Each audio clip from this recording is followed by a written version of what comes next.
मार्च 2026 का सर्वे ये बताता है कि भारत के 323 डिस्ट्रिक्ट्स में से 54,000 पॉलिसी होल्डर्स ने जो क्लेम्स फाइल किए थे वो या तो पूरी तरह से रिजेक्ट हुए या फिर पार्टली रिजेक्ट हुए। और साथ ही जो इंश्योरेंस की कंप्लेंट्स हैं, तो देखिए इंश्योरेंस का जो रेगुलेटर है वो है IRDAI, तो उसे इस साल जो कंप्लेंट्स मिली है वो पिछले साल के कंपेरेटिवली 41% से बढ़ गई है और टोटल नंबर जा चुका है 1.37 लाख पर। और IRDAI के खुद के नंबर ये बताते हैं कि जो इंश्योरेंस कंपनीज है उन्होंने कहने के लिए काउंट बेसिस पर 82% क्लेम सेटल किए हैं, यानी कि अगर 100 क्लेम्स है तो उसमें से 82 इन्होंने सेटल तो जरूर किए, लेकिन जब बात वैल्यू की आती है यानी कि 100 रुपये के क्लेम अगर लोगों ने फाइल किए तो 72 रुपीज़ के ही क्लेम सेटल हुए, यानी वैल्यू वाइज ये काफ़ी पीछे चल रहे हैं, which means close to third of the money people claim did not come back to them.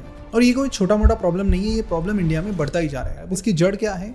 तो इसकी जड़ है कि लोगों को बहुत सारे जो क्लॉजेस रहते हैं जो इंश्योरेंस कंपनीज बताती है, कुछ जानबूझकर कम बताती है, कुछ थोड़ा बहुत हिडन रखती है, तो वो सारे क्लॉजेस लोगों को पता नहीं होते, इसलिए जब क्लेम करने जाते हैं तो तब अलग रियलिटी पता चलती है, जब तक आपकी जेब से प्रीमियम ऑलरेडी जा चुका है। तो इन चीज़ों से बचने का एक सिंपल सा तरीका ये है कि जो मेजर क्लॉजेस हैं जिनकी वजह से लोगों के क्लेम्स नहीं मिल रहे, अगर आप उन्हें समझ लेते हो और उन्हें देखकर बाद में सही इंश्योरेंस खरीद लेते हो तो आप इस माया जाल में बिल्कुल नहीं फंसोगे, आपको कंप्लेंट करने तक की जरूरत नहीं पड़ेगी, बड़े आसानी से आपके क्लेम सेटल हो जाएंगे। और इसीलिए हमने सोचा कि एक वीडियो यहाँ पर डिटेल में लाया जाए ताकि इस तरह की चीज़ों में जो भी ये वीडियो देखे वो कभी ना फंस पाए। और इंटरेस्टिंग बात यह है कि जो इंश्योरेंस रेगुलेटर है IRDAI, इन्होंने साल 2024 में इसमें से बहुत सारे रूल्स में मॉडिफिकेशंस किए हैं, मोस्टली कंज्यूमर के फेवर में, यानी आपके फेवर में। तो उस मॉडिफिकेशन के हिसाब से कुछ नई चीजें भी आपको पता होनी चाहिए जो मैं आज आपको बताऊंगा। नमस्कार, मैं प्रसाद आपका आज के इस वीडियो में स्वागत करता हूँ और शुरुआत करेंगे हम ऐसे 3 क्लॉजेस से जिससे आपका क्लेम तो पास हो जाता है लेकिन आपको पूरा पैसा नहीं मिलता। यानी जैसे कि मैंने आपको कहा कि जो भी 54,000 क्लेम्स है जो या तो पार्शियली या कंप्लीटली रिजेक्ट हुए, उसमें जो पार्शियली यानी पैसा जिन्हें कम मिला उसमें से बहुत सारे लोग इन 3 चीज़ों को समझ ही नहीं पाए। तो इसमें नंबर 3 वाली चीज़ है को पेमेंट। अब देखिए को पेमेंट में लोग क्यों फंस जाते हैं, क्योंकि को पेमेंट में आपको प्रीमियम कम देना पड़ता है। अब को पेमेंट का स्ट्रक्चर क्या होता है कि जब भी क्लेम आएगा तो कुछ क्लेम जो इंश्योरेंस कंपनी वो पे करेगी और कुछ हिस्सा आप पे करोगे। लेट्स से 20% आप पे करोगे और 80% इंश्योरेंस कंपनी पे करेगी।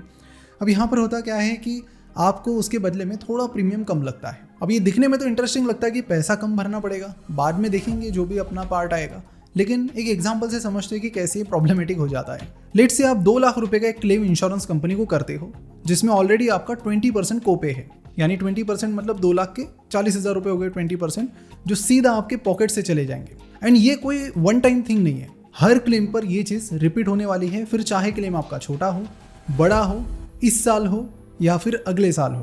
तो मेरा एक सिंपल सा सजेशन है कि अगर आप इंश्योरेंस में जा रहे हो तो बेटर है कि पूरा इंश्योरेंस कंपनी को ही पे करने दो, आप कॉपी वगैरह में जाओ मत।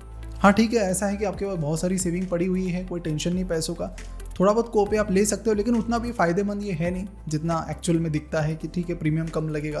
तो बेटर आप इसे अवॉइड कर सकते हो, क्योंकि शुरुआत में आपको ये लग सकता है कि ठीक है यार छोटा मोटा है, लेकिन आपको कुछ चीज़ें भी हाईलाइट करवा दूँ कि रिसेंट टाइम में जो मेडिकल इन्फ्लेशन है वो क्रेजीली बढ़ रहा है। नॉर्मल इन्फ्लेशन, नॉर्मल महंगाई अगर आप देखेंगे 6-7% से बढ़ रही है, medical inflation is increasing at the rate of 13 to 14% सालाना, यानी कि नॉर्मल इन्फ्लेशन से ये डबल है, प्लस हर 5-6 साल में मेडिकल एक्सपेंस सेम चीज़ का डबल होता जा रहा है। तो 3 में से ये एक चीज़ है जो आपको अवॉइड करनी है, कोपे आपको नहीं लेना है। अब इसी के साथ एक चीज़ आपको बता दूं कि ये तो एक क्लॉज हो गया, और 2 क्लॉजेस मैं आपको बताने वाला हूँ, उसके बाद कुछ और मॉडिफिकेशंस IRDAI ने किए हैं उसके बारे में हम बात करेंगे।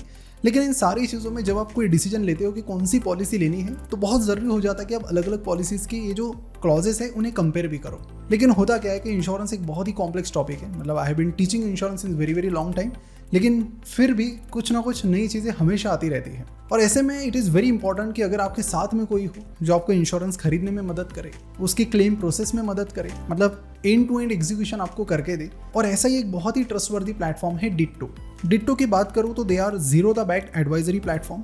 उनके एडवाइजर्स IRDAI सर्टिफाइड हैं, जो एक आपको इस पूरी हेक्टिक प्रोसेस में मदद करते हैं कि कौन सा क्लॉज आपके लिए फायदे का है। एक बार वो आपकी रिक्वायरमेंट समझ लेंगे, 30 मिनट का कंसल्टेशन करके, जिसकी लिंक आपको नीचे डिस्क्रिप्शन और कमेंट बॉक्स में मिल जाएगी। वहाँ पर वो आपकी रिक्वायरमेंट समझने के बाद आपको जो प्लान सूट करते हैं, जो क्लॉजेस सूट करते हैं, वही चीज़ें आपको बताएंगे, समझाएंगे, उसके बाद डिसीजन आपकी, ना कि बाकी प्लेटफॉर्म्स की तरह जो जनरली बस पॉलिसीज बेचने के पीछे रहते हैं, जो आपके फायदे की कम और उनके फायदे की ज़्यादा होती है। डिट्टो की एक और सबसे इंपॉर्टेंट खासियत, मतलब इंडिया स्पेसिफिक मैं बता दूं तो हर कोई प्लेटफॉर्म इंडिया में ले लो कोई भी, सो दे विल स्पैम यू। कोई भी इंश्योरेंस कंपनी में, बाकी भी प्लेटफॉर्म पे आप फॉर्म फिल करो, बस आपको 100 कॉल करने शुरू हो जाएंगे। डिट्टो पर एक कॉल नहीं आएगा आपको कंसल्टेशन खुद फिल करना है फॉर्म, लिंक तो नीचे दी गई है। उसके बाद उस कंसल्टेशन कॉल में फिर आप जो आपके दिमाग में आए बेझिझक उनसे पूछिए, उसका वो आपको सोल्यूशन दे देंगे, आपको गाइड करेंगे, और चाहे आप उनके जरिए इंश्योरेंस लो मत लो, स्पैम आपको नहीं करेंगे। और ऐसा प्लेटफॉर्म इंडिया में होना ही एक बहुत बड़ी बात है। And the company ditto is itself growing very very fast because of this kind of model. और डिट्टो सिर्फ सेल पर नहीं रुकता है। आप एक बार उनके जरिए पॉलिसी खरीद लेते हो तो उसके बाद क्लेम्स, पेपर वर्क और जो भी रिजेक्शन से जुड़ी डीलिंग्स है, रिन्यूअल्स है, उन सब में वो आपके साथ खड़े रहते हैं। तो अगर आपने अभी तक अपना हेल्थ इंश्योरेंस या टर्म इंश्योरेंस नहीं लिया है तो अभी आप नीचे डिस्क्रिप्शन और कमेंट बॉक्स में दी गई लिंक पर क्लिक करके उनके साथ 30 मिनट की कंसल्टेशन कॉल बुक कर सकते हो, जहां पर उनके IRDAI सर्टिफाइड एडवाइजर आपकी पूरी मदद करेंगे, जो भी आपके दिमाग में सवाल है वो सॉल्व करके देंगे। So do check out Ditto, link नीचे डिस्क्रिप्शन कमेंट बॉक्स में दी गई है। चलिए अब बढ़ते हैं दूसरे क्लॉज की तरफ, जिसका नाम है रूम रेंट कैप। लेकिन इसके पहले आपको मैं थोड़ा एक ब्रीफ में बता दूं कि कुछ ऐसे सीनियर सिटीजन की पॉलिसीज होती है जहाँ पर कोपे कंपलसरी होता है, तो वहाँ पर तो हम कुछ कर नहीं सकते। तो लेकिन ऐसी कुछ एक्सेप्शनल चीज़ें छोड़ दी जाए तो कोपे को आप अवॉइड करें तो ही बेटर है। Now talking about room rent cap, तो ये एक ऐसी चीज़ है जिसे लोग समझ ही नहीं पाते। तो देखिए अभी ये रूम रेंट कैप क्या होता है, यहाँ पर सबसे बड़ी कन्फ्यूजन है। मैं आसान शब्दों में आपको बता दूं तो रूम रेंट कैप जो है आपके हॉस्पिटल रूम का पर डे जो भी कॉस्ट आएगा, जो पॉलिसी आपकी पे करेगी, उसे कहीं ना कहीं रूम रेंट कैप लिमिट कर देता है। यानी ये जनरली कुछ इस तरह का होता है कि 1% of your total cover for normal room और 2% फॉर ICU बेड। देखिए रूम रेंट कैप एक ऐसी चीज़ है जिसमें 99% लोग फंस जाते हैं, लिटरली फंस जाते हैं। ये क्या होता है, मैं आपको, बहुत सारे लोगों को लगता है कि ठीक है रूम रेंट कैप, टाइटल से नाम समझ में आ गया, अब हम इंश्योरेंस ले लेते हैं, हमें समझ में आ गया, लेकिन ऐसा नहीं है। मैं आपको एक एग्जांपल से बताता हूँ कि लोग यहाँ पर कैसे फंसते हैं। देखिए एडमिट होते वक्त ना जनरली आपसे एक सवाल पूछा जाता है कि कौन सा रूम चाहिए। अपने कंफर्ट के लिए आप बोल सकते हो प्राइवेट रूम चाहिए 10,000 रुपये पर डे वाला, लेकिन आपकी पॉलिसी में अगर रूम रेंट का जो कैप है वो 5,000 पर डे है, तो आपकी पॉलिसी आपको 5,000 पर डे के हिसाब से ही पे करेगी। उसके ऊपर का खर्चा आपको अपनी जेब से करना पड़ेगा। अब आप सोचेंगे कोई बात नहीं, रूम का जो एक्स्ट्रा चार्ज है 5,000 वो मैं खुद दे दूंगा, बाकी बिल तो इंश्योरेंस कंपनी कवर करेगी ना। अब बता दूं कि यही वो गलती है जो हर कोई कर रहा है। देखिए अब हॉस्पिटल्स बड़े शातिर हो गए हैं, कई बार वो आपका पूरा बिल आपके रूम कैटेगरी के हिसाब से बनाते हैं। आप हॉस्पिटल में कोई ऑपरेशन आपने किया होगा, आपने देखा होगा नॉर्मल रूम में आप ऑपरेशन कर रहे हो ना, रेट अलग है ऑपरेशन का, और कोई अच्छे रूम में आप कर रहे हो तो वहां पर आपसे सेम ऑपरेशन के ज्यादा पैसे लिए जाते हैं। तो हॉस्पिटल क्या करते हैं कि आपका पूरा बिल आपके रूम के हिसाब से बनाते हैं, फिर उसमें ऑपरेशन के खर्चे बढ़ जाएंगे, फूड के खर्चे भी बढ़ जाएंगे, और इंश्योरेंस कंपनी के पास फिर एक हथियार होता है इसको सॉल्व करने का, जिसे कहते हैं प्रोपोर्शनेट डिडक्शन। जिसका मतलब है कि आपका रूम कैप जितना महंगा था उसी प्रोपोर्शन में आपका पूरा बिल काट दिया जाएगा। जैसे कि अगर आपकी रूम की कॉस्ट जो कैप इंश्योरेंस कंपनी ने दी थी उससे डबल है, तो इंश्योरेंस कंपनी आपके पूरे बिल को ही आधा मान लेगी, फिर उसमें बाकी खर्चे आ जाए, कोई भी आ जाए। अगेन मैं बता रहा हूँ कि सिर्फ रूम का पैसा आपको आधा नहीं मिलेगा, जितना कैप है उतना नहीं मिलेगा, बल्कि पूरा इंश्योरेंस बिल आपका आधा हो जाएगा। आपका कैप था 5,000, रूम थी 10,000 की, एग्जैक्टली डबल। यानी इंश्योरेंस कंपनी की नज़र में आप कवर्ड थे सिर्फ आधे, तो सर्जन की फीस आधी सेटल हुई, डायग्नोस्टिक टेस्ट आधे, बाकी के चार्जेस वो भी सारे आधे। 4 लाख का बिल इंश्योरेंस कंपनी के लिए बन गया सिर्फ 2 लाख का। आपको लगा कि रूम का डिफरेंस होगा कुछ 1,000 रुपये का, असल उस एक गलत डिसीजन ने आपके पूरे 2 लाख रुपए उड़ा दिए। इसीलिए जब भी आपको इंश्योरेंस, हेल्थ इंश्योरेंस ले रहे हो, यहाँ पर आप जो रूम रेंट कैप है उसे ज़रूर देखिए, और वो कैप उतनी होनी चाहिए जितने रुपए की रूम आप लो। अगर आप कंफर्टेबल नहीं हो उसमें कि ठीक है यार उन्होंने तो 5,000 का ही दिया, लेकिन मैं जो रूम में रहना चाहता हूँ 10-15 हज़ार का होगा, तो आप रूम रेंट कैप को नज़रअंदाज मत कीजिए, पूरा इंश्योरेंस का बिल आपका उस प्रोपोर्शन में कम हो जाएगा। अब ये चीज़ 99% लोगों को पता ही नहीं है, वो बस ये समझते कि बस रूम का ही पैसा कम मिलेगा। लेकिन कहानी यही खत्म नहीं होती। अगर आप सोच रहे हो कि गलती सिर्फ रूम चूज करने की थी, तो अगला क्लॉज आपका इंतजार कर रहा है। एक ऐसी लाइन जिसके हिसाब से आप कितना भी सस्ता रूम ले लेते, इस सर्जरी के लिए आपको 4 लाख रुपए मिलने ही नहीं थे, और इस क्लॉज का नाम है डिजीज वाइज सबलिमिट। अब आपकी पॉलिसी का अनेक्षर वाला हिस्सा देखते हैं, वो पेज जहां तक ज्यादातर लोग कभी पहुंच ही नहीं पाते। यहाँ एक टेबल बनी हुई है और इसमें एक लाइन लिखी है, cardiac procedures, maximum coverage 2 lakh रुपए, ये होता है सब लिमिट। आपका टोटल कवर चाहे कितना ही बड़ा क्यों ना हो, लाखों में हो, करोड़ों में हो, एक स्पेसिफिक ट्रीटमेंट के लिए पॉलिसी एक फिक्स अमाउंट से ज्यादा आपको नहीं देगी। मतलब समझिए कि मान लीजिए आपकी पॉलिसी है 10 लाख रुपए की, लेकिन हार्ट सर्जरी के लिए ये पॉलिसी 2 लाख रुपए से कभी ज्यादा देने वाली है ही नहीं। तो एक नहीं, यहाँ पर 2 क्लॉजेस आपके खिलाफ खड़े हैं, और दोनों का रिजल्ट सेम ही था, और सबसे खतरनाक बात, ये सब लिमिट्स अक्सर उन्हीं ट्रीटमेंट्स पर लगाई जाती है जिनकी लोगों को सबसे ज़्यादा ज़रूरत पड़ती है। Cataract surgery, joint replacement, cardiac procedures, इन सब में। यानी जहां क्लेम आने के चांसेस सबसे ज़्यादा है वहीं पर ये लिमिट सबसे ज़्यादा टाइट होती है। और इसीलिए रूल सिंपल है, एक अच्छी कॉम्प्रिहेंसिव पॉलिसी में डिजीज वाइज सब लिमिट होनी ही नहीं चाहिए, पर्टिकुलरली कुछ ये जो बेसिक जो सबसे ज़्यादा चीज़ें हमें बीमारियाँ होती है उनके लिए। और जब भी कोई पॉलिसी चेक करे सीधा अनेक्षर देखिए, क्योंकि ये लिमिट्स वहाँ छुपी हुई होती है। ऑफकोर्स डिट्टो की टीम आपको वहाँ पर भी मदद करेगी देगी, अगर आप खुद से इतना रिसर्च वगैरह नहीं कर पाएंगे तो। अब ये तो हो गए ऐसे क्लॉजेज जो आपकी क्लेम अमाउंट को कम कर सकते हैं, लेकिन अगला जो क्लॉज है वो कुछ ऐसा है जो आपके पूरे क्लेम को ही जीरो बना सकता है। यानी कि 4 लाख का अगर बिल आया है तो अप्रूव्ड अमाउंट आपकी हो सकती है बिल्कुल जीरो। और इस क्लेम का नाम है वेटिंग पीरियड। इस क्लॉज ने आपके बिल से 1 रुपया नहीं काटा, लेकिन इन चारों में से सबसे खतरनाक भी यही है, क्योंकि ये पैसा नहीं काटता, ये आपका पूरा क्लेम ही जीरो कर देता है। पहले ये समझे कि वेटिंग पीरियड होता क्या है। लोग समझते कि ये एक चीज़ है, लेकिन असल में इसके अंदर 3 चीज़ें हैं। पहला है इनिशियल वेटिंग पीरियड। पॉलिसी शुरू होने के बाद शुरुआती 30 दिन, इन 30 दिनों में सिर्फ एक्सीडेंट से जुड़ी हुई हॉस्पिटलाइजेशन ही कवर होती है। ये इंडस्ट्री में स्टैंडर्ड है और शायद ये कभी प्रॉब्लम बनता है। दूसरा है स्पेसिफिक डिजीज वेटिंग पीरियड। कुछ ट्रीटमेंट्स जैसे कि कैटरैक्ट, हर्निया या नी रिप्लेसमेंट के लिए पॉलिसी में अपना वेटिंग पीरियड होता है। जब तक ये वेटिंग पीरियड पूरा नहीं होता तब तक ट्रीटमेंट आपकी कवर नहीं होती। और तीसरा जो सबसे बड़ा है वो है कि pre existing disease waiting period. तो जब आप पॉलिसी लेते हो तो जो भी बीमारी आपको पहले से है, जैसे डायबिटीज, हाई ब्लड प्रेशर, तो उसके ट्रीटमेंट के लिए पॉलिसी तुरंत आपको कवर नहीं देती है। पहले एक लंबा चौड़ा इंतजार यानी वेटिंग पीरियड होता है। तो यहाँ पर 2 चीज़ें बड़ी इंपॉर्टेंट है। तो पहली तो ये कि जब भी आप पॉलिसी लो तो जो भी आपकी एग्जिस्टिंग डिजीजेस है उन्हें पहले ही डिस्क्लोज करो, कोई छुपा के मत रखो। नहीं तो ऐसा होता है कि लोग छुपा के रखते हैं कि भाई मैंने बता दिया तो मुझे इंश्योरेंस के पैसे ज़्यादा देने पड़ेंगे वगैरह वगैरह। लेकिन अगर आप पकड़े गए बाद में तो आपकी इंश्योरेंस में कुछ आपको नहीं मिलेगा। सो बेटर है कि आप सारी चीज़ें डिस्क्लोज करो।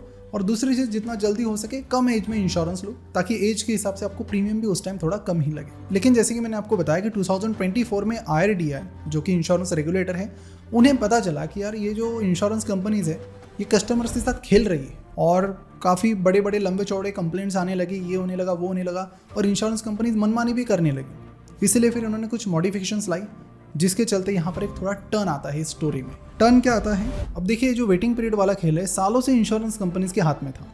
इंतजार कितना लंबा होगा ये सब वो डिसाइड करते थे। लेकिन फिर 2024 में कुछ ऐसा हुआ जो इस पूरी इंडस्ट्री के खिलाफ गया। अंपायर ने खुद आकर रूल्स बदल दिए। और मजेदार बात यह है कि ज़्यादातर लोगों को आज तक पता नहीं है कि उनके हाथ में कौन से नए राइट्स आ चुके हैं। मई 2024 IRDAI यानी इंश्योरेंस का रेगुलेटर एक मास्टर सर्कुलर निकालता है और इस डॉक्यूमेंट से कई पुराने रूल्स पलट जाते हैं आपके फेवर में। सबसे पहला चेंज वेटिंग पीरियड में होता है। पहले insurance companies pre existing diseases पर 48 महीने तक का इंतजार करवा सकते थे, पूरे 4 साल तक का। अब इस वेटिंग पीरियड को लीगल सीलिंग है 36 मंथ्स की, यानी 3 साल के ऊपर इंश्योरेंस कंपनी अब इसे नहीं रख सकती। और सबसे अच्छी बात, ये रूल्स सिर्फ नई पॉलिसीज पर नहीं बल्कि आपकी पुरानी पॉलिसीज पर भी अप्लाई होते हैं रिन्यूअल के वक्त। कई सारे अच्छे प्लान्स तो इससे भी कम का वेटिंग पीरियड देते हैं। तो 36 मंथ्स वर्स्ट से वर्स्ट केस मान लीजिए, स्टैंडर्ड नहीं, स्टैंडर्ड उससे भी कम हो गया है। दूसरा बदलाव, ये वाला तो एकदम गेम चेंजर हो गया है कि अगर आप किसी पॉलिसी पर 5 साल कंटिन्यूस रह चुके हो तो इंश्योरेंस कंपनी आपका क्लेम ये कहकर रिजेक्ट नहीं कर सकती कि आपने कोई पुरानी बीमारी डिस्क्लोज नहीं की थी। उन्हें फ्रॉड प्रूव करना पड़ेगा, कोर्ट लेवल पर प्रूव करना पड़ेगा। अब ये चीज़ आपको पता होनी चाहिए। देखिए, ये एक इंपॉर्टेंट चीज़ है। पहले ये प्रोटेक्शन 8 साल बाद मिलती थी, अब सिर्फ 5 साल बाद मिल रही है। और सुनिए, ये 5 साल की घड़ी अगर आप इंश्योरर बदलते हो यानी इंश्योरेंस कंपनी बदलते हो तो भी रिसेट नहीं होती। आप कंपनी स्विच करो, वेटिंग पीरियड चलती रहती है। और इसके साथ और भी कुछ रूल्स यहाँ पर आए हैं, जैसे कि कैशलेस रिक्वेस्ट का अप्रूवल मैक्सिमम 1 घंटे में देना होगा, डिस्चार्ज क्लियरेंस मैक्सिमम 3 घंटे में। और मान लेते कि अगर इंश्योरेंस कंपनी की देरी से आपका खर्चा बढ़ता है तो वो आपको एक्स्ट्रा खर्चा वही मतलब खुद इंश्योरेंस कंपनी आपको देगी। यानी हॉस्पिटल के कॉरिडोर में घंटों बैठे रहना अब रूल के हिसाब से अलाउड ही नहीं। इसके अलावा नई पॉलिसी लेने के बाद आपको मिलता है 30 डे का फ्री लुक पीरियड। पॉलिसी पढ़िए, पसंद ना आए तो कैंसिल कर दीजिए, कोई टेंशन नहीं। साथ ही यहाँ पर मैक्सिमम एंट्री एज का रूल भी हटा दिया गया है, यानी सिर्फ उम्र की वजह से अब किसी को नई पॉलिसी से रोका नहीं जा सकता। और एक वैलिड क्लेम सिर्फ पेपर वर्क की छोटी मोटी देरी की वजह से अभी रिजेक्ट नहीं किया जा सकता, जैसे कि पहले नॉर्मली होता रहता था। अब आप पूछेंगे कि क्या सब इंश्योरेंस कंपनीज इस रूल्स को परफेक्टली फॉलो करती है? याद कीजिए, वीडियो की शुरुआत में मैंने आपको क्या बताया था कि जो कंप्लेंट्स रेगुलेटर के पास आई है 1 साल में 41% बढ़ गई है। कितनी कंप्लेंट्स आई पिछले साल? 1,37,000। तो नहीं, सब परफेक्टली फॉलो तो नहीं करते, लेकिन फ़र्क ये है कि अब रूल्स आपकी तरफ है। अगर आप उन्हें जानते हैं और सही से अप्लाई करते हैं तो क्लेम के वक्त आधी लड़ाई आप जीत जाओगे क्योंकि इन्फॉर्मेशन आपके पास है। जैसे लॉयर होते हैं ना, उनसे कोई जल्दी फाइट नहीं करता। क्यों? क्योंकि उन्हें रूल्स पता है, लीगलिटीज़ पता है। सिमिलरली अगर आपको भी रूल्स और लीगलिटीज़ पता है तो इंश्योरेंस कंपनी से बेटर टर्म्स पर बात कर सकते हो। तो अब आपको सिर्फ 4 क्लॉजेस ही नहीं पता बल्कि नए रूल्स भी पता है। और इन सारे रूल्स का एक मैं आपको नया सच बताता हूँ। ये सब चीज़ें एक एक करके सुनने में आसान लगती है, लेकिन जब आप एक्चुअल में पॉलिसी खरीदने बैठोगे तो सामने होगी 4 या 5 अलग अलग पॉलिसीज। हर किसी का अपना अपना फाइन प्रिंट कि हम कितने बढ़िया हैं, हम कितने बढ़िया हैं। तो 20 मिनट के अंदर सब कुछ एक जैसा दिखने लगेगा और यही असली ट्रैप है। पेपर वर्क खत्म होने से पहले पेशेंस खत्म हो जाता है और ज़्यादातर लोग इन्हीं क्लॉजेस को बिना समझे साइन कर देते हैं। फिर क्लेम के दिन इनको असली सच बाद में पता चल जाता है।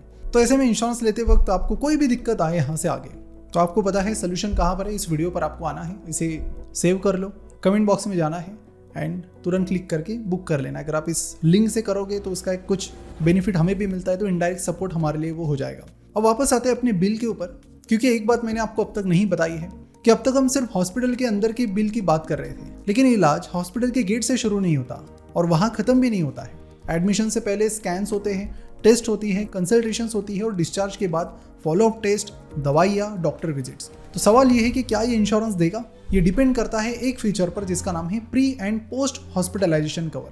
जब आप पॉलिसी लेते हो तो उसमें एक विंडो लिखी होती है। कॉमन बेंचमार्क यही है कि एडमिशन से 30 दिन पहले और डिस्चार्ज के 60 दिन बाद तक उस विंडो के अंदर उसी ट्रीटमेंट से जुड़ा हर एक खर्चा कवर्ड होता है। अच्छे प्लान ये विंडो और बड़ी देते हैं, जैसे कि 60 और 90 डेज का, कुछ तो 90 और 180 डेज का भी देते हैं। रूल क्लियर है, मतलब विंडो जितनी बड़ी आपको उतना ज़्यादा उसका फ़ायदा होगा। विंडो कमज़ोर या छोटी हुई तो ये पैसा, ये खर्चा आपकी जेब से जा सकता है। और इसी कैटेगरी में 2 फीचर्स और हैं जो डिसाइड करते हैं कि आपका कितना इलाज एक्चुअल कवर हुआ है। पहला है day care treatment.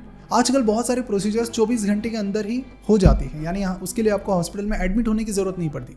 Cataract surgery, no need to admit, dialysis, chemotherapy और ये सब कुछ घंटों में आजकल हो जाते हैं। और आप इंश्योरेंस ले रहे हो फ्यूचर को ध्यान में रखकर, आने वाले टाइम में कई सारे ऐसी चीज़ें होगी जिसके लिए आज 2 दिन लगते हैं, वो कुछ घंटों में हो जाएगी। तो इंश्योरेंस लेते टाइम अगर आप डे केयर कवर लेते हो तो इस तरह के जो कई सारी बीमारियां हैं जो कुछ घंटों में आपकी कवर हो जाएगी, एडमिट होने की ज़रूरत नहीं पड़ेगी, वो सारी चीज़ें आपकी इंश्योरेंस में एक्चुअल में कवर होगी। दूसरा, डोमिसिलरी कवर। ये उन सिचुएशंस के लिए है जब हॉस्पिटल लेवल इलाज घर पे लाना पड़ता है। या तो आप पेशेंट को इस केस में मूव नहीं कर सकते हॉस्पिटल में, या हॉस्पिटल में बेड ही नहीं है। कोविड की वजह में ये बहुत ही कॉमन हो गया था। तो ये फीचर्स ऐसे एक्सट्रीम कंडीशन में काफ़ी यूज़फुल है, लेकिन कंडीशन साथ में आती है अक्सर इलाज कम से कम 3 दिन चलना चाहिए और एडमिशन का ऑप्शन सच में बंद होना चाहिए। तो एग्जैक्ट वर्डिंग ज़रूर पढ़िए। तो अब तक हम वो सब देखे जो आपका क्लेम काट सकता है, लेकिन अब 2 ऐसे फीचर्स जो बिल्कुल उल्टा काम करते हैं, यानी आपके कवर को कट नहीं करते, काटते नहीं हैं, बल्कि उसे बढ़ाते हैं बिना 1 रुपये एक्स्ट्रा प्रीमियम देकर। तो फीचर नंबर 1 का नाम है रिस्टोरेशन बेनिफिट। फैमिली पॉलिसीज में कॉमन प्रॉब्लम होती है, एक बड़ा क्लेम पूरे परिवार का कवर खा जाता है। रिस्टोरेशन इज अ प्रॉब्लम जो इसे सॉल्व करती है। जैसे कोई क्लेम आपके कवर को खा लेती है, पॉलिसी उसे वापस रिफिल कर देती है, यानी कि क्लेम के बाद भी आपका कवर वापस पूरा हो जाएगा। कुछ प्लान्स ये साल में एक बार करते हैं, बेहतर प्लान्स अनलिमिटेड रिस्टोरेशन देते हैं, और कुछ में तो बेस कवर का 100 या 200% तक आपका रिस्टोर हो जाता है। लेकिन यहाँ एक लाइन है जो ध्यान से पढ़नी आपको होती है। कुछ प्लान्स ऐसे भी होते हैं जो कवर को रिफिल तो जरूर करते हैं, लेकिन किसी और बीमारी के लिए, मतलब अगर उसी साल उसी इंसान को वही बीमारी दोबारा हो जाती है तो रिस्टोर अमाउंट काम नहीं आएगा। स्ट्रॉन्ग प्लान्स वो है जो किसी भी इलनेस के लिए रिस्टोर दे, सेम इलनेस के लिए भी, दूसरी इलनेसेस के लिए भी। पॉलिसी में ये सिर्फ एक लाइन होती है, लेकिन यही लाइन डिसाइड करती है कि यार टाइम जब आपको पैसों की जरूरत है तब आपको पैसा मिलेगा कि नहीं मिलेगा।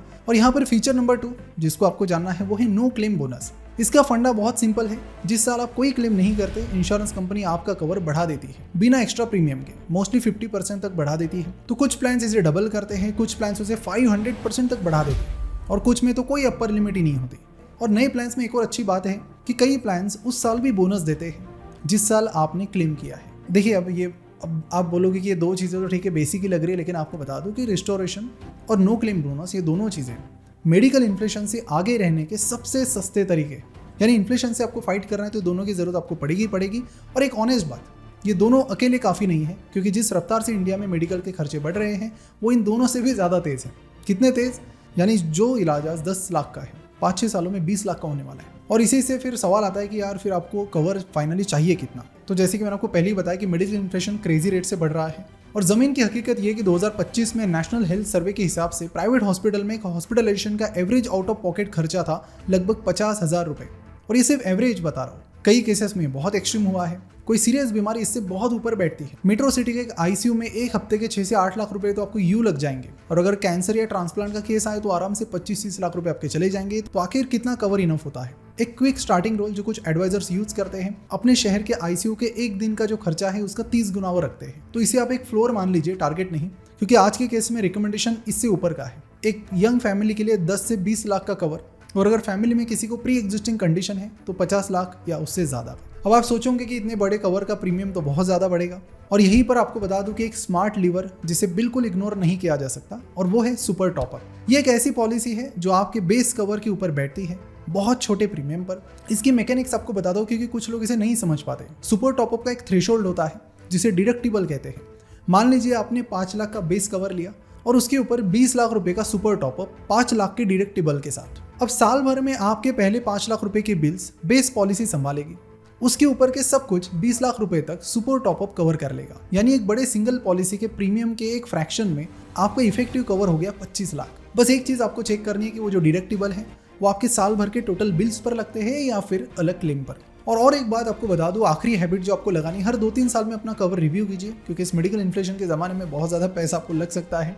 तो उसे रिव्यू कीजिए टाइम टू टाइम। और बस जाते जाते आपको क्विकली बता दूं कि नो पे की तरफ आपको नहीं जाना है, रूम रेंट कैप की तरफ भी नहीं जाना है, जीरो डिजीज वाइज सब्लिमिट देखिए आप, कंज्यूमेबल्स और जो ग्लोव्स मास्क ये सारी चीज़ें कवर होनी चाहिए आपके प्लान में। Pre existing disease waiting period जितना छोटा उतना बेटर, प्री और पोस्ट हॉस्पिटलाइजेशन कवर जितना लंबा ज़्यादा उतना बेटर, रिस्टोरेशन बेनिफिट जो सेम इलनेस पर भी काम करे ऐसा लीजिए, वाइड डे केयर लिस्ट और डोमिशिलरी कवर भी आप देख सकते हो अगर आपको ज़रूरत पड़ सकती है तो। कवर का अमाउंट जो आपके शहर के हिसाब से देखिए, एक रैंडम बेस मत लीजिए, ये 9 बॉक्सेस टिक कर लीजिए और अपना इंश्योरेंस सिलेक्ट कर लीजिए। और अब 2 और काम कीजिए, अपनी करंट पॉलिसी निकालिए, उसको इसी चेकलिस्ट के बेसिस पर एक बार चेक कर लीजिए कि सारी चीज़ें फॉलो कर रहे हैं नहीं कर रहे हैं। और दूसरा, अगर आप अभी भी किसी ना किसी चीज़ में कंफ्यूज्ड हैं अपनी एग्जिस्टिंग पॉलिसी के लेकर या फिर अपनी नई पॉलिसी को जो भी लेना आपको उससे लेकर, डिट्टो से कांटेक्ट कीजिए, हर एक डाउट आपका वो सॉल्व कर देंगे। लिंक नीचे डिस्क्रिप्शन और कमेंट बॉक्स में आपको मिल जाएगी। सो सी यू देयर। आई होप काफ़ी मेहनत मैंने आज के इस वीडियो में डाली है। आई होप ये सारा इन्फॉर्मेशन सारी चीज़ें आपको बहुत काम में आएगी। कमेंट करके ज़रूर बता देना, आपके सपोर्ट के 2 शब्द काफ़ी ज़्यादा हमारे लिए इंस्पिरेशनल होते हैं। और नेक्स्ट इंश्योरेंस से रिलेटेड कौन सा टॉपिक हमें करना चाहिए कमेंट करके बताइए। इन वीडियोस में सबसे ज़्यादा मेहनत लगती है क्योंकि ये चीज़ें लोगों को पता ही नहीं है। जब हम भी रिसर्च करने जाते हैं तो हमें भी नहीं पता रहती है। सो इंश्योरेंस वेरी ब्रॉड, बहुत बड़ी फील्ड है। येस, आपको जो भी चीज़ें लगती है कौन सा वीडियो बनाए तो कमेंट करके ज़रूर बताइए। Will try to cover that. See you, bye bye and take care.